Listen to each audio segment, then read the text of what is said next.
સાબરકાંઠામાં એક મોટી ઘટના સામે આવી છે। સાબર ડેરીમાં ભાવફેર મુદ્દે પશુપાલકોએ વિરોધ પ્રદર્શન કર્યું છે।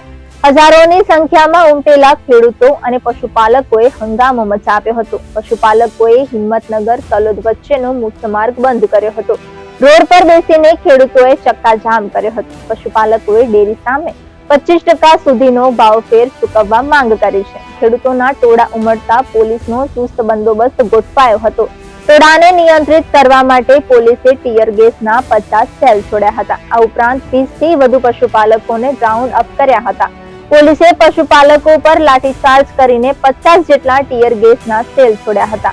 આ અથડામણમાં પોલીસના 4 કર્મચારીઓને ઈજા પહોંચી હતી। આ ઉપરાંત 8 જેટલા લોકોને નાની મોટી ઈજા પહોંચી હતી। પશુપાલકોએ હિંમતનગર અને તલોદ માર્ગ પર ચક્કાજામ કર્યો હતો।